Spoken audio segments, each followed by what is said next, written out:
एक साधु व डाकू यमलोक पहुंचे। डाकू ने यमराज से दंड मांगा और साधु ने स्वर्ग की सुख सुविधाएं। यमराज ने डाकू को साधु की सेवा करने का दंड दिया। साधु तैयार नहीं हुआ। यम ने साधु से कहा, तुम्हारा तप अभी अधूरा है।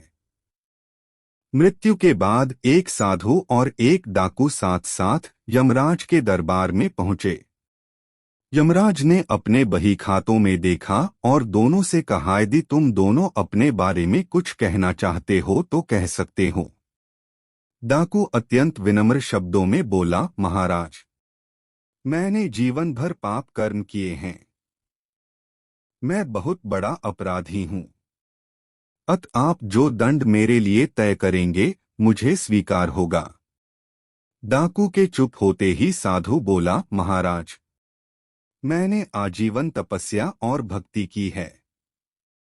मैं कभी असत्य के मार्ग पर नहीं चला।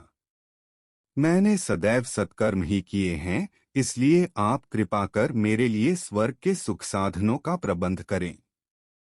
यमराज ने दोनों की इच्छा सुनी और डाकू से कहा, तुम्हें दंड दिया जाता है कि तुम आज से इस साधु की सेवा करो।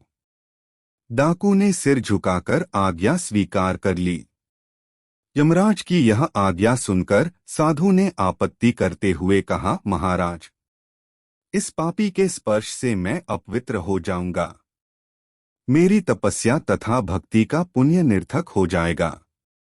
यह सुनकर यमराज क्रोधित होते हुए बोले, निरपराध और भोले व्यक्तियों को लूटने और हत्या करने वाला तो इतना विनम्र हो गया कि तुम्हारी सेवा करने को तैयार है, और एक तुम हो कि वर्षों की तपस्या के बाद भी अहंकारग्रस्त ही रहे और यह न जान सके कि सब में एक ही आत्मतत्व समाया हुआ है।